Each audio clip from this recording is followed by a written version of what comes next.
Hola de nuevo a todos.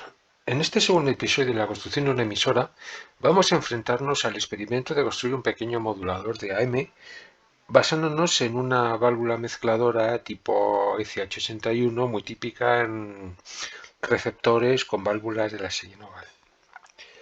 Puede resultar un poco chocante porque la utilización en estos casos es, vamos a sacar el punterito, el puntero láser. La señal procedente de la antena entra en el heptodo de la ECH81 por la primera rejilla de mando. Vemos aquí construido un oscilador local en torno a la sección triodo que inyecta su señal en la segunda rejilla de control, porque estos tubos tienen dos rejillas de control para hacer la función de mezclado. Y tendríamos que por un lado nos entra por aquí la señal de la estación y por aquí por la placa del heptodo nos sale la frecuencia intermedia. Supongamos que el oscilador local está oscilando a 1475 kHz y que hemos sintonizado el circuito de antena a 1000 kHz. Pues lo que va a pasar es que en esta válvula va a haber un proceso de heterodinaje y al mezclarse con la señal del oscilador local, los 1475 que hemos puesto de ejemplo, va a generar dos frecuencias, la frecuencia suma y la frecuencia diferencia. En realidad va a haber dos componentes más, porque también se mezcla la portadora con el oscilador local, con las otras bandas laterales, es decir, nos aparecerían más componentes, pero vamos a fijarnos en estos que son los que nos interesan. Nuestra señal del oscilador local, la portadora de la estación que recibimos de 1 megahercio, o sea 1000 kHz, que no hemos representado, y el resultado final, que será tener dos bandas laterales. Hemos puesto una frecuencia, realmente sería un rango de frecuencias, y nos daría que tendríamos dos bandas, una centrada en los 475 kHz y la otra que nos estaría en los 2475 kHz. Como nuestro receptor tiene la frecuencia intermedia sintonizada a 475 kHz, cogerá esta banda lateral y eliminará el resto. Hasta aquí lo que nos interesa saber de cómo se utiliza de forma habitual esta válvula. Pero vamos a algo más interesante. Supongamos que empezamos a quitar cositas. Quitamos el circuito sintonizado, quitamos el bote de FI, ponemos un circuito sintonizado apropiado con su toma de tierra y su toma de antena, y en vez de inyectar una señal de radiofrecuencia en la rejilla de mando, vamos a inyectar audio directamente. ¿Qué es lo que va a pasar en este caso? Tenemos nuestro oscilador local funcionando y lo que va a suceder es que se va a mezclar la señal del oscilador local con nuestra señal de sonido, generando una preciosa señal modulada. En este caso hemos supuesto que tenemos el oscilador local funcionando a 1000 kHz, pues tendríamos nuestra señal modulada en amplitud con sus dos bandas laterales con un ancho de banda de 3 kHz cada una, que si la comparamos con el espectro que se genera cuando se emite una señal de radiofrecuencia, ves que están las bandas laterales mucho más separadas. Obviamente no está en escala, porque la separación es muchísimo más alta de las bandas laterales respecto a la portadora que en el caso de que metamos audio. Es decir, no se vería en la pantalla. Pues decíamos que con el oscilador local este podemos hacer un transmisor mínimo de apenas unos pocos milivatios, pero que sería suficiente para ser escuchado en una radio corriente de onda media. Pero vamos a hacer algo más. Vamos a quitar el oscilador local y vamos a meter nuestro VFO atacando la segunda rejilla de mando del tubo. Con esto conseguiremos un modulador de AM de los que se conocen como de tipo de rendimiento variable. Es un simple experimento.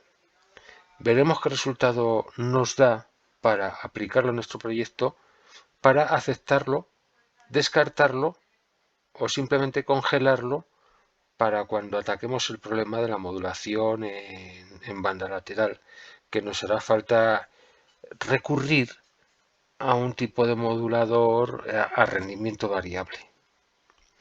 Y ahora explicamos qué son los moduladores a rendimiento variable y a rendimiento fijo. Dentro de los sistemas de modulación en AM hay básicamente dos familias. Una que es la modulación AM a rendimiento variable y la otra que es modulación AM a rendimiento constante. Se diferencian en que, en nuestro caso, lo que provocaremos será la modulación de la salida del VFO, en el caso de la modulación a rendimiento variable, de forma que inyectaremos en el excitador y posteriormente en el PA una señal ya previamente modulada, que una vez pasada por el PA es lanzada a la antena. Por otro lado están los sistemas a rendimiento constante, que básicamente consisten en poner en serie la etapa generadora de radiofrecuencia en el propio PA, en serie, con la fuente moduladora, que es simplemente un amplificador de audio de potencia, no tiene más historias, con algunos filtros para limitar el ancho de banda utilizado en audio, que luego afectaría al ancho de banda utilizado en radiofrecuencia, y que en este caso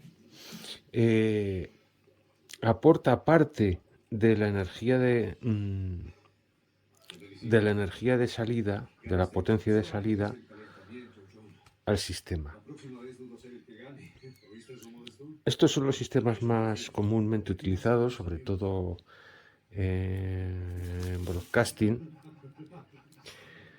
y básicamente los más conocidos son modulación en placa, que consiste en poner el transformador de salida de la etapa de sonido en serie con la placa del paso final del PA, u otro sistema aquí que es, en vez de utilizar un transformador, pues se utiliza una inductancia de gran valor que hace de choque y se inyecta la señal de audio procedente del modulador en este punto. Este sistema se conoce como sistema Heising y son los más utilizados. ¿Qué pasa con este sistema? Pues que la aportación de energía de baja frecuencia tiene que ser enorme necesariamente. ¿Por qué? Porque tenemos aquí nuestra banda, nuestra portadora, que sale con una cierta potencia, y sabemos que las etapas de sonido tienen que mezclarse con la radiofrecuencia para generar las dos bandas laterales, que en el caso de una modulación al 100%,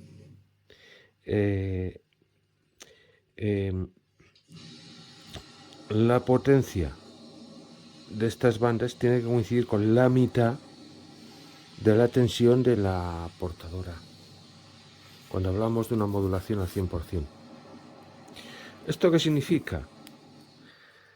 Que si el generador de radiofrecuencia es de 1 kilovatio, el modulador necesita un amplificador de sonido de 500 vatios, lo que no está mal. Y entonces os podéis preguntar, y bueno, ¿por qué es tan popular este sistema, sobre todo en los antiguos transmisores, donde si veis algunas fotografías, resulta que el modulador es casi tan grande como el propio PA, porque tiene la mitad de potencia que el PA? Pues por una razón muy sencilla, por un tema de rendimientos. I'll read you the specifications here from this. Okay, so this was built by Westinghouse Electric in Pittsburgh. It's 180 kilovolt ampere capability, operated Fijaros en este tremendo transformador de modulación. Esto va en el sentido de lo que os comentaba antes, de que el modulador debe entregar una potencia aproximadamente de la mitad de lo que es el transmisor en modulación por placa. Es decir, realmente impresionante. Digamos que hay básicamente tres clases de amplificadores, todos los amplificadores en clase A, B y C. Aquí tenemos los tres tipos clásicos de amplificador. Tenemos el clase A, el clase B y el clase C. El clase A es el típicamente utilizado en sonido, en configuraciones single-ended o en preamplificadores donde la distorsión de la señal es mínima pero a un precio porque el rendimiento es bajo, porque requiere una circulación constante de corriente para mantener una tensión constante que al llegar la señal a amplificar puede hacerlo de una forma simétrica. Llegamos a los amplificadores clase B, donde se polarizan de manera, en este caso al ser amplificadores de válvulas, la rejilla se hace más negativa, de forma que solamente amplifica la mitad del ciclo de la onda. Aquí podremos ver que esta parte de la onda es anulada, es llevada al corte y solamente vemos pues, los semiciclos positivos. Esto normalmente en sonido pues se utilizan dos amplificadores en clase B puestos en contrafase para dar la señal completa. En radio esto no lo utilizamos en las etapas de RF. Luego llegamos al amplificador en clase C, que ya es un caso extremo de polarización negativa, y en el clase C ya tenemos el caso más extremo de polarización, que es tan negativa la polarización de la rejilla que para que entre en conducción hay que meter una señal muy alta, solamente amplifica las cimas de la senoide de entrada. Este tipo de amplificador solamente es útil en radiofrecuencia por la fuerte distorsión que introduce. A su favor tiene que ser que da el rendimiento más alto de los tres. Rendimiento más bajo clase A, un rendimiento medio en clase B y el rendimiento óptimo en clase C. ¿Cómo arregla esto el PA? Pues al final esta señal se envía a un tanque, un circuito sintonizado, con su bobina y su condensador, que lo que va a hacer es, va a recibir esta señal que le llega cortada y la va a recomponer en una onda senoidal, el tanque final. Esto está muy bien y nos funciona muy bien pues para Charlie Whiskey. En Charlie Whiskey, como lo que podríamos llamar modulación es activar la señal cuando queremos que salga al aire un punto, una raya, y en los espacios simplemente cortamos la portadora. En audio la cosa se nos complica bastante. No podemos hacer una modulación normal en amplitud, porque resultarían efectos perniciosos, como que veamos aquí pues una señal modulada así de audio más o menos realista y veamos qué pasa en clase C. Pues en clase C tendríamos que este punto de la cresta supera la activación del amplificador del PA y el resto no. ¿Y qué pasa cuando llega al tanque? Pues que tenemos una cosa así.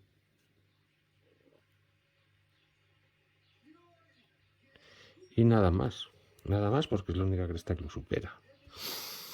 Es decir, introducen una distorsión enorme. Y esto explica por qué los sistemas de modulación a rendimiento constante tienen sentido. Tienen sentido por el rendimiento y porque este problema con los amplificadores en clase C no suceden. No suceden porque quien gobierna la amplitud final, recordemos que tenemos aquí nuestro PA y nuestro modulador, que es un amplificador de sonido, este generador de radiofrecuencia, de potencia, está generando su señal tranquilamente constante, pero el modulador lo que hace es estrangular la señal, pero ya no está limitado por este efecto, puesto que no está modulando sobre el PA, está modulando sobre la fuente de alimentación del PA. ¿Que hay más tensión? Más amplitud. ¿Que hay menos tensión de audio? Menos amplitud. Pero no se va a producir este recorte.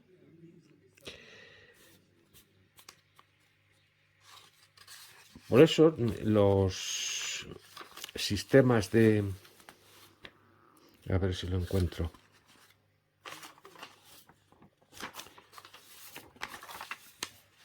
Los sistemas a rendimiento variable son atractivos porque no exigen poner un amplificador de mucha potencia, pero sacrificamos el rendimiento del sistema. Es decir, el sistema no funcionará bien, pero no conseguiremos un rendimiento en potencia como podemos conseguir con los sistemas de modulación a rendimiento constante. Pero vamos a probar a hacer uno de estos sistemas apoyándonos en la conocida válvula ECH81. ¿Cómo recordaréis la ECH81? Es una válvula muy común en nuestros receptores de radio en la etapa de conversión de frecuencia y vamos a ver qué rol juega en todo esto a modo de experimento. Vamos a aprovechar un chasis genérico para hacer lo que es la parte de RF de baja potencia y pondremos pues lo que es el modulador, parte de la fuente de alimentación, la preamplificadora de radiofrecuencia y el excitador del paso final. Aquí tengo un transformador que va a resultar un poco pequeño, escaso de tensión. Vamos a ver qué partido podemos sacar de todas estas cosas. Hemos instalado el transformador que tenía. Es un poco escaso de tensión para lo que quiero, pero para hacer la prueba de concepto del modulador nos va a valer.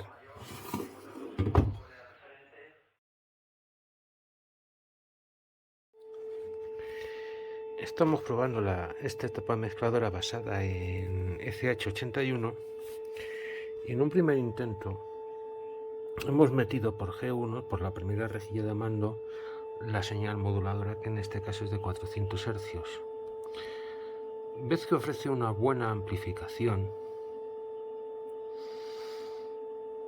Fijaros que la tensión de pico a pico en la entrada es de 1,22 voltios, mientras que en la salida, que es el canal 1, está a 36 voltios. Es decir, presenta una buena ganancia, cosa que no sucede con la parte de ratio de frecuencia que ahora os mostraré, porque la segunda rejilla de mando es mucho menos sensible, lo que nos va a obligar a encontrar alguna forma de amplificar esa señal para que sea utilizable. Vamos a cortar la tensión del modulador y vemos cómo se desvanece la entrada de audio.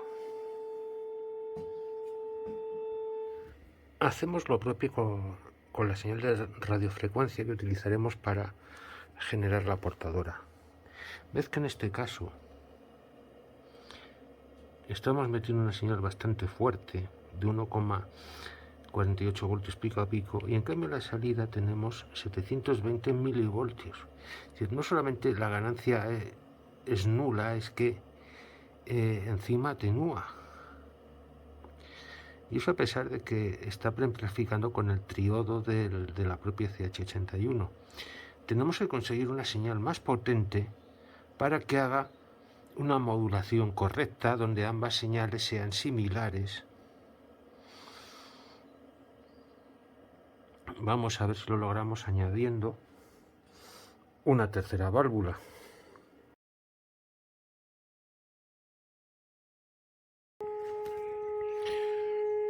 Prueba de un primer intento de modulador. Voy a bajar aquí el volumen, pero no hay ni pizca de ruido de alterna. Eso está bien. Lo que pasa es que casi no tengo portadora, pero vamos a seguir experimentando y a ver si meto musiquilla en vez del pito. Pues está libre de zumbido de red.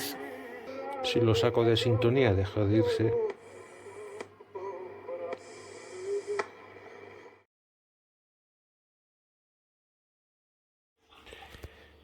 Bueno, se ha complicado un poco el modulador. Hay que seguir afinando porque gana muy poquito la portadora, demasiado poco. Va creciendo el número de válvulas. No veo la modulación como la quiero ver. Lo de abajo es la portadora.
Bueno, no creo que YouTube me censure a mi bisabuela cantando.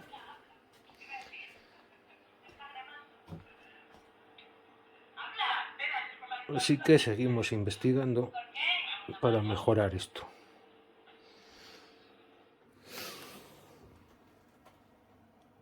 Veamos, creo que la razón por la que el pentodo de radiofrecuencia no amplifica la portadora es que está mal polarizado.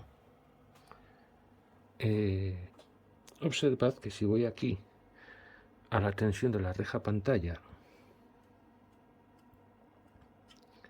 vengo a tener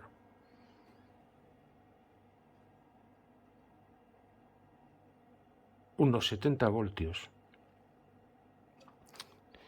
mientras que en la placa,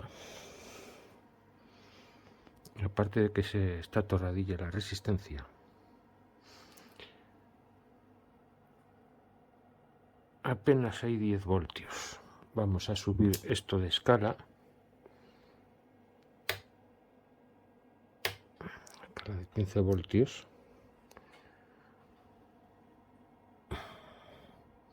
Miramos qué hay en la placa. y hay pues unos 11 voltios. Vamos a arreglar esto. Aparte de que la resistencia de placa está bastante torrada, vamos a ver qué ha pasado aquí.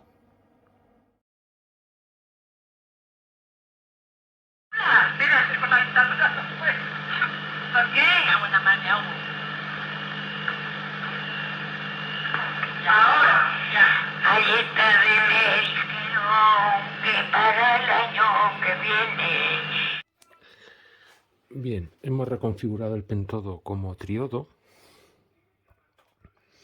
Hemos cambiado la resistencia de carga y le tenemos una tensión más razonable.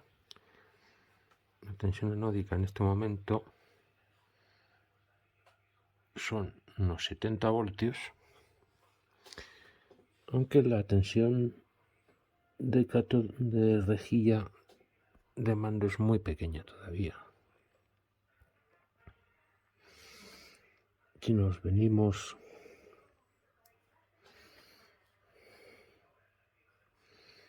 aquí, vamos a bajar la escala.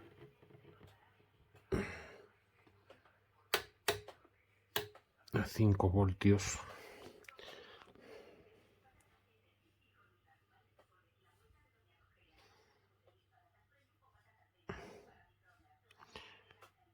Pues apenas tenemos 1,1 voltios.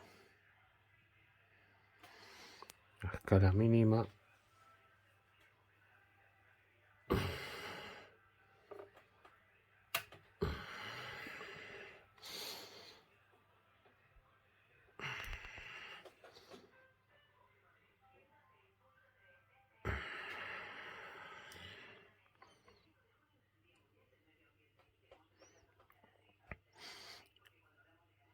...1,15 voltios aproximadamente. Muy poco todavía. Vamos a hacer más cosas. Y la ganancia es 1. No me gusta. Vamos a poner ahí una resistencia de ajuste. A ver si podemos ordeñarlo un poquito. Un efecto pernicioso es que este amplificador pierde ganancia a medida que aumenta la frecuencia. Estando a los 7 MHz con una tensión de salida de 3,28 voltios, es decir, aproximadamente está ganando 2, pero si reduzco la frecuencia vemos que va ganando más y más y más hasta llegar a la banda de 80 metros, que ya tiene 8 voltios pico a pico, y además cierta distorsión por lo que veo. En cambio, la onda de abajo, que es la salida del VFO, se mantiene más o menos constante.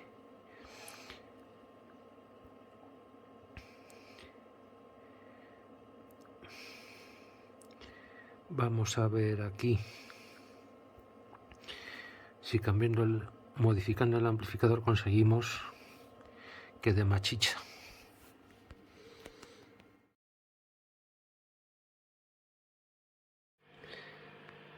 Hemos construido esta primera etapa de lo que en el libro se utiliza como osciladora cristal o como preamplificadora de radiofrecuencia. Vemos aquí las modificaciones realizadas. Hasta ahora en 80 metros, el ruidazo de arriba lo mete la antenita que le he puesto. Es decir, ese ruido viene más de fuera que de dentro. Y bueno, pues hasta aquí hemos llegado en esta etapa del diseño del transmisor. Experimento de utilizar una SH81 como válvula moduladora. El experimento no es que haya salido demasiado bien, así que nos ceñiremos al libro de técnica de la emisión y recepción de ondas cortas y construiremos el rudimento de emisor que utilizaremos como etapa excitadora para el PA que veremos en próximos capítulos. Así que me despido de vosotros, emitiendo en 80 metros con este extraño modulador y nos vemos en un próximo capítulo. ¡Chao!